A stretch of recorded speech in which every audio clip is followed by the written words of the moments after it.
क'क्राझार जिल्ला दुलाराय गुदि बाथौ आफादनि 33थि बोसोरारि जथुम्माया सानथामनि हाबाफारिजों जोबलांबाय।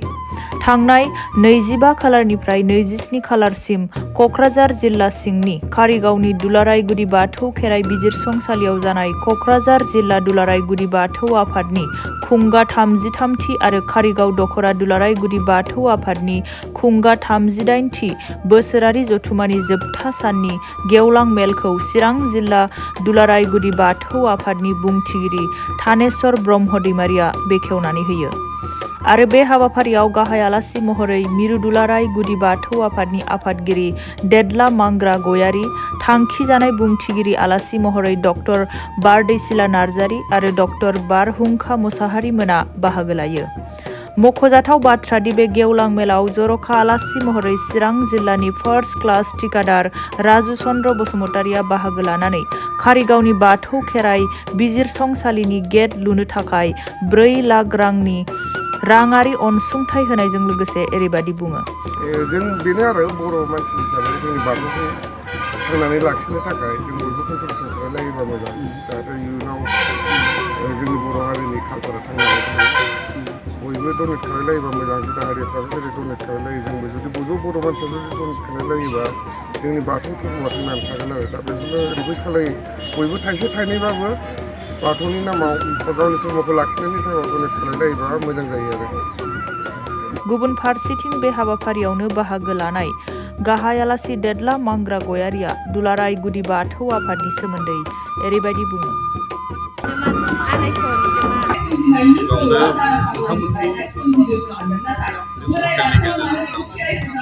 दुलाराय बाथौ सिबियारि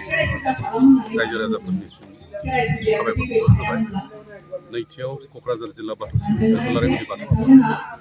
बेनि जायफोर खर्मकर्ताफोर दं, आफादगिरि नेहाथारिजों लोगोसे गोबां बिबाननि दैदेनगिरि बिथांमोननिसिम साबायखर बावहरनाय थाबाय। दिनै क'क्राझार जिल्ला दुलाराय गुदि बाथौ आफादा 33थि बोसोरसालिया जि जथुम्मा, बेजों लोगोसे कारिगाव बियाब आफादनि 38थि बोसोरसालिया जथुम्मा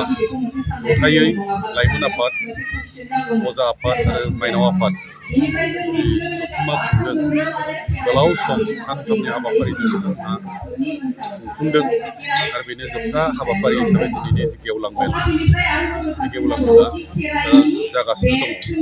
बेनि गेजेरजों आं बुंनो सानदों जे क'क्राझार जिल्ला दुलाराय गुदि बाथौ आफादा सिबियारि रायजो राजा बिथांमोननिसिम मोनफ्रोमबो हाबाफारिनि गेजेरजों जोंनि आफादारि लोगोसे धोरोमारि बे मोननै साइडजों जेराव आध्यात्मिकनि गोनांथि बेखौ आध्यात्मिक गियाननि भागजों आरो जेराव आफादारि नोजोरनि जे गोनांथि बेखौ आफादारि नोजोरनि बिथिं हाबा मावफुंनानै बिथांमोनहा दिनै सानथामनि हाबाफारिखौ गाजा गोमजायै जाफुंहोनो हाबाय। खोब बाख्नायथाव बाथ्रा। आं मिजिंथिदों जोंनि जायफोर जिल्ला आफादनि दैदेनगिरि कर्मिफोर दं, बिथांमोनहा गोसो गुदुङै सांग्रां गोसोजों हाबा मावनायाव निस्सय बे जाफुंसारनाया सफैदों। बिनि थाखायनो आं बिथांमोनखौ साबायखर होदों। आरो मोनसे खोथाया जाहैबाय, रायजो राजानिसिम आं बेखौ मेसेज मोनसे दैथायहरनो सानदों जे फैगौ 29, 30, 31 जानुवारिनि जि मिरुनि हाबाफारि दङ, बोसोरसालिया जथुम्मा, 10थि बोसोरसालिया जथुम्मा बिश्वनाथ सारिआलि बिश्वनाथ डिस्ट्रिक्टनि बालिजान फरेस्ट लावदांगि सेन्टार होननाय जायगायाव जागोन। बे जथुम्मायाव थांनो थाखाय दिनै क'क्राझार जिल्लाया गैथाराब्लाबो गंथाम ना गंब्रै गारि बियाब आफादफ्रानो लाबाय होननानै आं मिथिगौ आरो जिल्ला हिसाबैबो बाहागो लागोन। बेखौ नोजोर बोनानै जों बुंनो हायो जे क'क्राझार जिल्ला दुलाराय गुदि बाथौ आफादनि मावथि बिथांमोनहा जोंनि साधारन भक्तफोरनि गेजेराव गावसिनि मावनो लानाय हाबाफारिफोरखौ थख' थख' बुंनानै बोफोरना होनानै बुजिहोनो हादों। बे हिसाबैनो जोंनि सिबियारिफ्राबो सांग्राङै मोनफ्रोमबो हाबाफारियाव बाहागो लानायनि गोनांथिखौ बिथांमोना नोजोर होदों होननानै आं साननानै लायो। दिनैनि समाव माने बुलि बाथौखौ जों एसे गोमालांबाय थानाय बायदि नुनो मोनो। दा बेखौ जोङो प्रिजार्भेसन खालामनांगौ गोनांथि दं आरो जों बेखौहाय फैबाय थानाय गोदान जोलैफोरनि थाखाय जोङो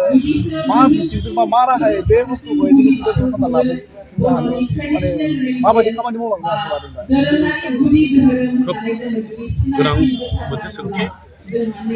गोनां सोंथि होननांगोन। मानो होनबा गोबाङा सानदों जे बुलि बाथौआ लासै लासै गोमालांनायनि लामायाव होननानै आरो सोरबा सोरबा माखासे दैदेनगिरिफ्राबो गुदि मिथिया बिजों मिथिया बे बाथ्राखौ बुंलाबायो खिन्थु जों होनगोन जों दुलाराय गुदि बाथौ आफाद हिसाबै जि मोनदांदों दिनै जोंनि गिथाया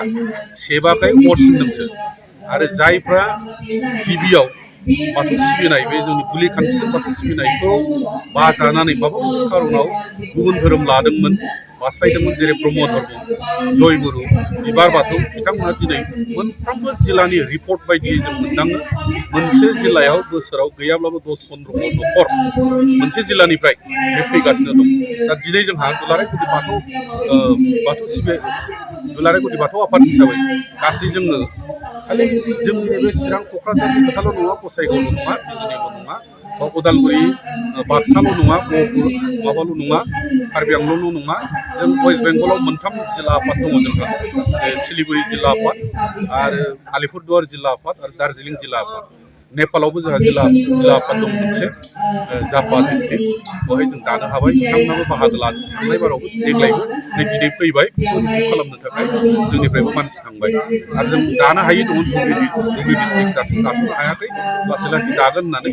जों मिजिं दङ आरोबाव जोंहा दानो हाखांनाय नै दाख्लै बावैसो आउट अफ बिटिसिनिफ्राय बरपेटा जिल्ला बेखौ गोदानै दादों बेजों जोंनि जिल्ला आफादा गासै मोन 21ता डिस्ट्रिक्ट कमिटि जाबाय आबुङै दानो गोनाङा जोंहा मोनथामसो जायगायाव दंबावो जेरै धुबुरि डिस्ट्रिक्ट टिकिरकिला मेघालय आरो मेघालयनि टिकिरकिला एरिया बे मोनसे डिस्ट्रिक्ट गार' हिल्स डिस्ट्रिक्टआव गोलैयो आरो बिनिफ्राय मा होनो शिबसागरनि बेंनाबारि शिबसागर डिस्ट्रिक्ट हिसाबै बे मोनथाम जायगायाव जों जुदि थांनो हायोब्ला आरो गलाघाट दंबावो गलाघाटआवबो जोंनि बुलि खान्थिजों बाथौ सिबिग्रा दं होननानै जों मानसिखौनो मोनबाय फैबाय थांलाय फैलायाबो जाबाय खिन्थु आफाद दाहैनो हायाखै बे मोनब्रैसो जायगा जुदि दाहैनो हायोब्ला गासै जोंनि जिल्ला आफादा मोन 25था जागोन खोथाया जाहैबाय जोंनिया जोङो थाखा फैसानि अभाबाव रांखान्थि आंखालाव गोग्लैनानै दुलाराय गुदि बाथौ आफादा जि जायगाफ्राव थांनानै जोंनि खामानिफोरखौ मावहैनांगौ बेखौ जों मावनो हायाखै जों दा एसे गोदान बायदि मानो होनबा 2014 सननिफ्रायसो जोंनि आफादा दाजानाय दिनै 10 बोसोरल' जादों बुंनो थाङोब्ला बे 10 बोसोरावनो जों दुलाराय गुदि बाथौ आफाद हिसाबै जोंनि खामानिफोरखौ जेरैबायदि मावनांगौ जों स्पिड मावलांदों खिन्थु मोनसे खोथाया बेनोल' गोजान जायगायाव थानाय जोंनि सिबियारिफोरखौ जों कन्टेक्टआव मोनबाय मानसिफोरखौ लोगो मोनबाय रायज्लायनोबो मोनबाय खिन्थु थांनानै आफाद दाहैनायाव जों दिनै एसे फासयनानै दङ हाथ'वाखै मेइन बाथ्राया जाहैबाय मा रांखान्थिनि आंखाल बे रांखान्थिनि आंखालाव गोग्लैनानै जों बे हागौमोनब्लाबो हाथ'नाय जायाखै दानिया जों इयुन जोलैफोरनो जोंनि बुलि खान्थिजों बाथौ सिबिनाय हाबाफारिफोरखौ जों बोरैहाय दिन्थिलांनो हागोन बा प्रिजार्भ खालामलांनो हागोन बा लाखिबाय थानो हागोन बा फोथायहोबाय थानो हागोन बाथ्राया जाहैबाय दिनै जों थुनलाइयारि नोजोरजों नायोब्ला दिनै थुनलाइनि नोजोरजों नायोब्ला जों क्लासिकेल जि लिटारेचार बे क्लासिकेल लिटारेचाराव खेराइ नङाब्लानो जाया खेराइया माजों होनाय जायो होनब्ला बुलि बाथौजों खेराइ होनाया थार खेराइ होननानै जों मिथिगौ बेखायनो जोंनि गोरों गोरा फंबाय बिनानाव जोंनि फिसाफोर दा जायफोर MA BA इउनिभारसिटि फरायगासिनो दङ बिसोरो खेराइयाव फारसे हाबगासिनो दङ लासै लासै बिसोरखौ जोङो खेराइनि दारै आरो गारजा होनायनि दारै आरो बिनि खेराइनि जि सिनपसिस खेराइनि जे मेइन टेम आरो बिनि फिलसफिकेल थट बेखौ जुदि जों बिथांमोननो खुला खुलि माने बेखेवसारना होनो हायोब्ला निस्सय जोंनि इयुन जोलै जायफोर जोंनि फिसाफोर फरायगासिनो दं दा इउनिभारसिटि कलेज लेभेल फरायगासिनो दं बिथांमोना लासैनो बर'नि आसोल जिनिसा मा बेखौ बिसोरनो नागिरगोन आरो बिसोरनो गायसंहैगोन बे फोथायनाय जोंहा दं बेखायनो जों लाइमोन आफाद दानानै दिनै लाइमोन आफादनि गेजेरजों मोनफ्रोमबो जायगायाव खन्द' खन्द' लाइमोनफोरखौ बाथौ सानथौनि फारसे बाथौनि तत्त्वनि फारसे आरो बाथौनि दोरोङारि जि ट्रेडिसन बेनि फारसे फोरोंलांनाय बेखेवहोलांनाय मिथिहोलांनाय बे हाबाफारिखौ जों टाइम टु टाइम लाबोगासिनो दं आरो जोंहा बिसास दं बे हाबाफारिनि गेजेरजोंनो जोंनि इयुन जोलै हान्जाफोरखौ जों बुलि खान्थिनि फारसे जोङो गोख्रों खालामलांनो हागोन बेबायदि जादों दिनै नैबे कारिगावनि गुदि बाथौ मिरुनि बिजिरसंसालियावहाय कलकाता बादिनिफ्राय बिजिरसंगिरि फैदों बे थारैनो जोंनि थाखाय माने गोग्गाथाव होनना बुंनांगोन दा बे बेलायाव मा बुंगोन एखे खोथाया सैथोथार नंगौ जे जोंनि मिरु दुलाराय गुदि बाथौ आफादनि जि खेराइ बिजिरसंसालि कारिगाव क'क्राझार डिस्ट्रिक्टनि सिङाव कारिगाव दिनै क'क्राझार जिल्ला दुलाराय गुदि बाथौ आफादा सानथामनि हाबाफारिजों जे बेवहाय हाबाफारि लानानै खुंफुंगासिनो दं बे खुंफुंनायाव जे केलकाता बादिनिफ्राय गुबुन माहारिनि मानसिफ्रा